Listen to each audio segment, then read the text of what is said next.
നിങ്ങൾക്കൊരു പെൺകുട്ടി ഇഷ്ടമാണ്, ആ കുട്ടിക്കും ഏറെക്കുറെ ഇങ്ങോട്ട് ഇഷ്ടമാണ്. സോ അവളുടെ മനസ്സിൽ നല്ലപോലെ കയറിപ്പറ്റണം. അതിനുള്ള 5 വഴികളായിട്ട് ഞാൻ വന്നിരിക്കുന്നത്. ഈ 5 ടിപ്സ് ഫോളോ ചെയ്ത് കഴിഞ്ഞാൽ അവൾ നിനക്കുള്ളതാണ്, അല്ലെങ്കിൽ നിങ്ങൾക്കുള്ള ആളുടെ ആയാലും. ബട്ട് നിങ്ങൾ സീരിയസ് ആണെങ്കിൽ മാത്രം ഇത് യൂസ് ചെയ്യുക. ഇല്ലാതെ ചുമ്മാ കളിതമാശയ്ക്ക് വേണ്ടി പ്രേമിച്ചു കളിക്കാനാണെങ്കിൽ ഇത് യൂസ് ചെയ്യരുത്. സോ വീഡിയോയിലോട്ട് കിടക്കാം.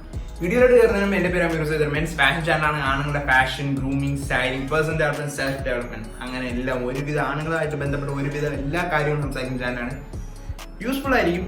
സോ സബ്സ്ക്രൈബ് ചെയ്തിട്ടേക്കുക. വീഡിയോയിൽ കിടക്കാം. ഒന്നാമത്തെ കാര്യം, നല്ല രീതിയിൽ ടൈം ഇൻവെസ്റ്റ് ചെയ്യുക അവരിൽ. എന്ന് വെച്ചാൽ ഇപ്പോൾ ആ പെൺകുട്ടിയോടാണെങ്കിൽ, ഇപ്പോൾ പെൺകുട്ടിക്ക് ആൺകുട്ടിയോടാണെങ്കിൽ ഒരു നല്ല രീതിയിൽ ടൈം ഇൻവെസ്റ്റ് ചെയ്യുക. ഇപ്പം റിലേഷൻഷിപ്പ് എന്നൊക്കെ പറയുമ്പോൾ നല്ല രീതിയിൽ ടൈം ഇൻവെസ്റ്റ് ചെയ്യണം. എന്നും പറഞ്ഞ് എപ്പോഴും മിണ്ടണം, എപ്പോഴും സംസാരിക്കണം, എപ്പോഴും മിണ്ടിക്കൊണ്ടിരിക്കണം എന്നൊന്നും ഒരിക്കലും വിചാരിക്കുക. അവരുടേതായ പ്രൈവറ്റ് സ്പേസ് കൊടുക്കണം. എനിക്ക് പറ്റിയൊരു തെറ്റാണ്, സോ നിങ്ങൾ ചെയ്യാതിരിക്കാൻ ശ്രമിക്കുക. ഇപ്പം ചിലപ്പോൾ ദിവസങ്ങളാണ് നിങ്ങൾ തമ്മിൽ മിണ്ടാൻ പറ്റാത്ത അവസ്ഥ. ചിലപ്പം എന്തെങ്കിലും സാഹചര്യം കാണാൻ നിങ്ങൾക്ക് മിണ്ടാൻ പറ്റില്ല. 1, 2, 3 ദിവസത്തേക്ക് ഒന്നും മിണ്ടാൻ പറ്റില്ല. ചിലപ്പോൾ മാസങ്ങളോളം അങ്ങനത്തെ സിറ്റുവേഷൻസ് ഒക്കെ വരും. സോ അപ്പോഴെല്ലാം നിങ്ങൾ ആ ക്യൂരിയോസിറ്റി അല്ലെങ്കിൽ ആ ഇന്റിമസി, ആ ബോണ്ടിലൂടെ തന്നെ നിൽക്കണം. അല്ലാണ്ട് പെട്ടെന്ന് അങ്ങ് നിർത്തിയിട്ട് പോകരുത്. സോ അതൊന്നും ട്രൈ ചെയ്യുക. അല്ലാതെ ടൈം ഇൻവെസ്റ്റ് ചെയ്യാൻ ശ്രമിക്കുക. അല്ലാതെ എപ്പോഴും അവർ നമ്മളെ കടന്ന് വിളിക്കേണ്ട ഒരു അവസ്ഥ വരുത്തരുത്. നമ്മളെ ഫ്രീ ആകുമ്പോൾ ജസ്റ്റ് ടൈം സ്പെൻഡ് ചെയ്യുക. അവർ സ്പെൻഡ് ചെയ്യുന്ന കണക്ക് നമ്മൾ സ്പെൻഡ് ചെയ്യുക. അവർ ഇൻവെസ്റ്റ് ചെയ്യുന്ന കണക്ക് അത്ര എഫേർട്ട് നമ്മൾ വീണ്ടും സ്പെൻഡ് ചെയ്യാൻ നോക്കുക. അങ്ങനെയൊക്കെ ചെയ്താൽ ഈ റിലേഷൻഷിപ്പ് ഒക്കെ മെയിൻറ്റെയിൻ ചെയ്യാൻ പറ്റത്തുള്ളൂ. അല്ലാതെ ചുമ്മാ ഒരു കളിത്തമാശ കണക്കല്ല. സോ പെൺപിള്ളേർ എന്ന് പറയുമ്പോൾ ഇച്ചിരി അവർ മെയിൻറ്റെയിൻ ചെയ്യാൻ കുറച്ച് ബുദ്ധിമുട്ടാണ്. എന്നാൽ ഇച്ചിരി എഫേർട്ടൊക്കെ വേണം. അവരുടെ മൂഡ് സ്വിങ്സ്, അവരുടെ നീഡ്സ്, അതും ഇതും ആവശ്യങ്ങളും ഇതെല്ലാം നമ്മൾ ചിലപ്പോൾ സാധിച്ചു കൊടുക്കണമെന്നായിരിക്കും. ചില ചെറുക്കന്മാരെ വിചാരം, എപ്പോഴും ആൾമാരെ പിറകെ തന്നെ നടക്കണം, ഇതാന്ന് പറഞ്ഞു. അങ്ങനെയൊന്നും ഒരു ചിന്തയില്ല. നിങ്ങൾക്ക് ഇഷ്ടമാണെങ്കിൽ നിങ്ങൾ ടൈം സ്പെൻഡ് ചെയ്യുക. നിങ്ങൾക്ക് ഇഷ്ടമാണെങ്കിൽ നിങ്ങൾ അവരുടെ സന്തോഷങ്ങളിൽ പങ്കെടുക്കുക. അത്രേ ഉള്ളൂ. അല്ലാണ്ട് റിലേഷൻഷിപ്പ് അല്ലെങ്കിൽ ആ കുട്ടീനെ പെട്ടെന്ന് മനസ്സിൽ കയറാൻ ഇങ്ങനെ അവോയ്ഡ് ചെയ്തതിനെ പെട്ടെന്ന് മനസ്സിൽ കയറി എൻ്റെ പിറകെ വരും അങ്ങനെയൊന്നും വിചാരിക്കില്ല. ചിലപ്പം അവോയ്ഡ് ചെയ്യുമ്പം ഒരു എക്സ്റ്റെൻഡ് വരെ നിൽക്കും. ബട്ട് അത് കഴിഞ്ഞിട്ട് അവോയ്ഡ് ചെയ്ത് ചിലപ്പോൾ സഹിക്കാൻ വയ്യാതെ ആകുമ്പം ബോണ്ട് ബ്രേക്ക് ആവുന്നൊരവസ്ഥ വരും. സോ അതൊരിക്കലും ആ ഒരു അവസ്ഥ ഒരിക്കലും വരാതിരിക്കാൻ നോക്കുക. രണ്ടാമത്തെ കാര്യം, നിങ്ങൾ ജസ്റ്റ് ഒന്ന് അവർക്ക് പറയാനുള്ള എന്താണെന്ന് വെച്ചാൽ കേൾക്കുക.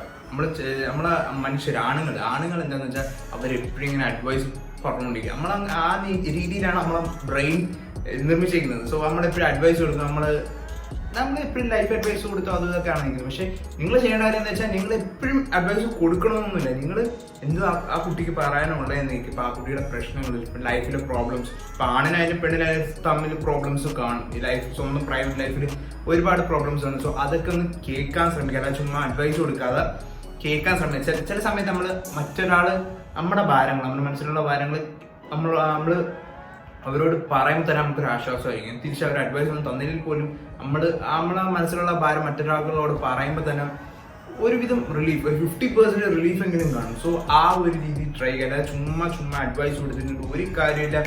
നമ്മളെ വിചാരം നമ്മളെ ഹെൽപ്പ് ചെയ്യുന്നതായിരിക്കും. ചിലപ്പോൾ ചില സാഹചര്യത്തിൽ നമ്മൾ ഹെൽപ്പ് ചെയ്യില്ല. ജസ്റ്റ് അവർക്ക് പറയാനുള്ള എന്താണെന്ന് വെച്ചാൽ കംപ്ലീറ്റ്ലി കേൾക്കുക. അത് കഴിഞ്ഞിട്ട് അഡ്വൈസ് കൊടുക്കാനുള്ളതാണെങ്കിൽ കൊടുക്കുക. അല്ലെങ്കിൽ അഡ്വൈസ് ആ കുട്ടി ചോദിച്ചു കഴിഞ്ഞാൽ കൊടുക്കുക. ഞാൻ എന്താ ചെയ്യണോടാ എന്ന് ചോദിച്ചു കഴിഞ്ഞാൽ അതിനുള്ള റിപ്ലൈ കൊടുക്കുക. അല്ലെങ്കിൽ നിങ്ങളൊരു അഭിപ്രായം പറയുക. അല്ലാണ്ട് തൊടുന്നതിന് പിടിക്കുന്നതിന് എല്ലാത്തിനും അഡ്വൈസ് കൊടുക്കാതിരിക്കാൻ ശ്രമിക്കുക. മൂന്നാമത്തെ കാര്യം ഇപ്പൊ ആ കുട്ടി എന്തെങ്കിലും പ്രശ്നത്തിലാണെങ്കിൽ അല്ലെങ്കിൽ എന്തെങ്കിലും സങ്കടത്തിൽ നിൽക്കുകയാണെങ്കിൽ നിങ്ങൾ അഡ്വൈസ് ചെയ്ത് സമാധാനിപ്പിക്കുന്നതിന് പകരം നിങ്ങൾ എന്തെങ്കിലും എഫേർട്ട് എടുത്ത് അല്ലെങ്കിൽ എന്തെങ്കിലും ആ കുട്ടിക്ക് ഇഷ്ടമുള്ള കാര്യങ്ങൾ, ഇപ്പം വല്ല ചോക്ലേറ്റ്സ്, ലവേഴ്സ് ചോക്ലേറ്റ്സ് ഒക്കെ കൊണ്ടുകൊടുക്കുക, ഡയമണ്ട് സിൽക്ക് ഒക്കെ കൊണ്ടുകൊടുക്കുന്നതൊക്കെ, അല്ലെങ്കിൽ ആ കുട്ടിക്ക് ഇഷ്ടപ്പെട്ട കാര്യങ്ങൾ ചെയ്യുക. ഇഷ്ടപ്പെട്ട ഫുഡ് കൊണ്ടുകൊടുക്കുക, അല്ലെങ്കിൽ മുട്ടായോ എന്തെങ്കിലും അവരുടെ ഇഷ്ടപ്പെട്ട കാര്യങ്ങൾ ചെയ്യുക. അപ്പം അവരുടെ മനസ്സൊന്ന് റിലാക്സ്ഡ്. നമ്മൾ ആമ്പിള്ളേരെ പോലെ നമ്മളെ ചങ്ക് കൂട്ടുകാരൻ വന്ന് നമ്മളെ പറഞ്ഞ് സമാധാനിപ്പിക്കാൻ നമുക്ക് റിലീഫ് കിട്ടും.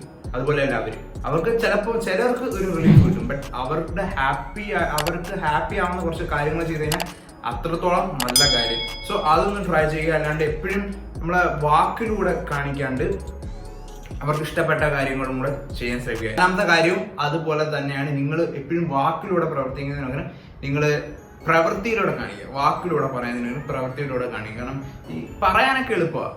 ഇപ്പൊ എനിക്കാണെങ്കിൽ പോലും പറയാനൊക്കെ എളുപ്പമാണ്, പക്ഷെ അത് പ്രവർത്തിക്കാനാണ് ഒരാൾക്ക് പാട്. ഇപ്പൊ ആർക്കാണെങ്കിലും അഡ്വൈസ് തരാൻ പറ്റും. ഇപ്പൊ എനിക്കാണെങ്കിൽ പോലും നിങ്ങൾക്കാണെങ്കിൽ പോലും ഇപ്പം മറ്റാർക്കാണെങ്കിൽ പോലും അഡ്വൈസ് ഒക്കെ തരാൻ പറ്റും. പക്ഷെ അത് പ്രവൃത്തിയിലാക്കുന്നതിനാണ് ബുദ്ധിമുട്ട്. ചിലപ്പോൾ എനിക്കും ചില സാഹചര്യത്തിൽ ബുദ്ധിമുട്ടായിരിക്കും ഞാൻ പറയുന്നത് ചെയ്യാനായിട്ട്. നിങ്ങൾക്കാണെങ്കിലും അങ്ങനെ ആയിരിക്കും. സോ കഴിവതും നിങ്ങൾ പറയുന്നതിന് പകരം അത് പ്രവർത്തിച്ച് കാണിക്കാൻ നോക്കുക. അപ്പം പ്രവർത്തിച്ച് കാണിക്കുമ്പോൾ അവൻ എന്നോട് ഇഷ്ടമുണ്ട്, അതുകൊണ്ടല്ലേ അവൻ അങ്ങനെ ചെയ്യുന്നത്, അവൻ പറഞ്ഞ പോലെ ചെയ്യുന്നുണ്ടോ, പറയാതെ തന്നെ ചെയ്യുന്നുണ്ടല്ലോ, അത് അങ്ങനെ ഒരു ചിന്ത വരും. സോ ആ ഒരു വഴിയിൽ നിങ്ങൾക്ക് അവളുടെ ഉള്ളിലോട്ട് കയറാൻ പറ്റും, ഹാർട്ട്.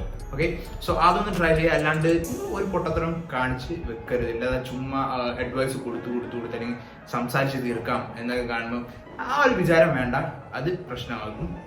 ചില സമയത്ത് ഒന്നുകൂടെ വേഴ്സ് ആകത്തുള്ളൂ. ചിലപ്പോൾ പെട്ടെന്നായിരിക്കും അവർക്ക് മൂഡ് സ്വിങ്സ് വരുന്നത്. പെൺപിള്ളേരെന്ന് പറഞ്ഞാൽ പെട്ടെന്ന് മൂഡ് സ്വിങ്സ് ഒക്കെ വരും. ഇപ്പം പെട്ടെന്ന് സന്തോഷിച്ചുകൊണ്ടിരിക്കുന്നതായിരിക്കും പെട്ടെന്ന് സാഡ് ആവുന്നതായിരിക്കും, പെട്ടെന്ന് ദേഷ്യമാവുന്നത്.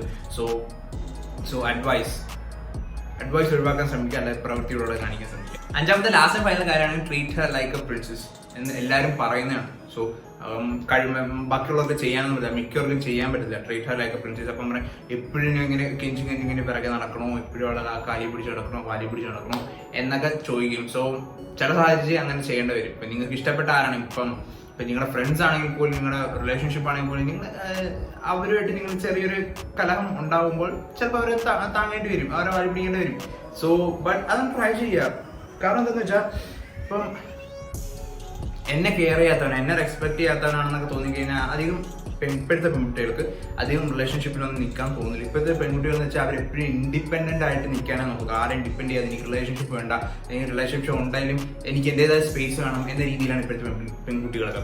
സോ അതുകൊണ്ട് അവരുടെ പ്രൈവറ്റ് സ്പേസ് കൊടുത്ത് അവരെ റെസ്പെക്ട് ചെയ്ത് അവർക്ക് അവരുടെ പിറകെ നടക്കാണ്ട്, അല്ലെങ്കിൽ അവരുടെ മുമ്പേ കയറി നടക്കാണ്ട് നീ എൻ്റെ പിറകെ വാ, ഞാൻ ചെയ്യുന്ന കണക്ക് ചെയ്യ് എന്ന് പറയാണ്ട് പകരം അവരുടെ കൂടെ നിന്ന് അവർക്ക് എന്താ ചെയ്യേണ്ടതെന്ന് വെച്ചാൽ ചെയ്യുക. അവർ ഹെൽപ്പ് ചെയ്യുക, സപ്പോർട്ട് ചെയ്യുക, എല്ലാ കാര്യത്തിലും ഹെൽപ്പ് ചെയ്യുക, സപ്പോർട്ട് ചെയ്യുക. അതാണ് വേണ്ടത്. അല്ലാണ്ട് ഞാൻ പറയുന്നത് കണക്ക് ചെയ്താൽ അല്ലെങ്കിൽ എൻ്റെ ഇഷ്ടത്തിന് ജീവിച്ചാൽ മതി എന്നും പറഞ്ഞ് നിൽക്കരുത്. നിങ്ങൾ രണ്ടുപേരും കൂടെ ഒരുമിച്ച് എത്തുന്ന ഒരു ഡിസിഷൻ വേണം. ഇപ്പം ഒരാൾക്കൊരു ഡിസിഷൻ ആയിരിക്കും, മറ്റൊരാൾക്ക് ഒരു ഡിസിഷൻ ആയിരിക്കും. ചില സാഹചര്യങ്ങളിൽ നമ്മൾ താന്നു കൊടുക്കേണ്ടി വരും, ചില സാഹചര്യങ്ങളിൽ അവർ താന്നു തരേണ്ടി വരും.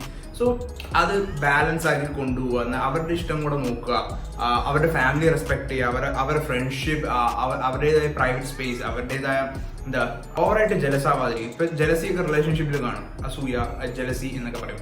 പിന്നെ ഇൻറ്റിമസി, ഓവറായിട്ട് ഇൻറ്റിമസി ഒക്കെ കാണും. നിങ്ങളുടെ ഫ്രണ്ട്ഷിപ്പ് ആവാൻ നോക്കുക, നല്ല ഫ്രണ്ട്ലി ബോണ്ട് ക്രിയേറ്റ് ചെയ്യാൻ നോക്കുക. അല്ലാതെ ചില റിലേഷൻഷിപ്പാണ്, പക്ഷെ ഫ്രണ്ട്സിൻ്റെയോട് ഓപ്പൺ ആവുന്ന കണക്ക് നമ്മുടെ പാർട്ട്ണറിനോട് ഓപ്പൺ ആവാൻ പറ്റില്ല. സോ അങ്ങനെ ഒരു സിറ്റുവേഷൻ ഒരിക്കലും വരുത്താതിരിക്കണം. അഥവാ വന്നാലും അത് എങ്ങനെയും മാറ്റാൻ ശ്രമിക്കുക. 5 കാര്യങ്ങൾ നിങ്ങൾ ഒന്ന് ട്രൈ ചെയ്യുക, ഒന്ന് മെയിൻറ്റെയിൻ ചെയ്യാൻ ശ്രമിക്കുക. ഇതൊക്കെ ഒട്ടുമിക്ക റിലേഷൻഷിപ്പിൽ കാണുന്ന കാര്യമായിരിക്കും. സോ അത് മെയിൻറ്റെയിൻ ചെയ്യാൻ ശ്രമിക്കുക. നിങ്ങൾ ഉറപ്പായും അവളുടെ മനസ്സ് കീഴടക്കാൻ പറ്റും. സോ ഇന്നത്തെ വീഡിയോക്ക് ഇത്രേ ഉള്ളൂ. വീഡിയോ ഇഷ്ടപ്പെടുന്നെങ്കിൽ ലൈക്ക് ചെയ്യുക, സബ്സ്ക്രൈബ് ചെയ്യുക, നോട്ടിഫിക്കേഷൻ ഓൺ ആക്കാം. ഞാൻ ഇപ്പോൾ വീഡിയോ പോസ്റ്റ് ആയി നിങ്ങൾക്ക് നോട്ടിഫിക്കേഷൻ ഇടുന്നേക്കും. ഇൻസ്റ്റാഗ്രാമിൽ ഫോളോ ചെയ്യാൻ താല്പര്യമുണ്ടെങ്കിൽ ഫോളോ ചെയ്യാൻ മറക്കട്ടെ. 18x0018 എന്നാണ് ഇൻസ്റ്റാഗ്രാം ID. പിന്നെ ഈ വീഡിയോ കുറിച്ചുള്ള അഭിപ്രായം കമന്റ് ബോക്സിൽ ഇട്ടാൽ അത്രയ്ക്ക് ഉപകാരമായിരിക്കും എനിക്ക്. പിന്നെ എന്തെങ്കിലും വീഡിയോ ഞാൻ ചെയ്യണമെന്നുണ്ടെങ്കിൽ കമന്റ് ബോക്സിൽ ഇട്ടാലും മതി, ഞാൻ ചെയ്യുന്നതായിരിക്കും. സോ അടുത്ത വീഡിയോ ആയിട്ട് 2 ദിവസം കഴിഞ്ഞാണ്. പ്ലീസ്.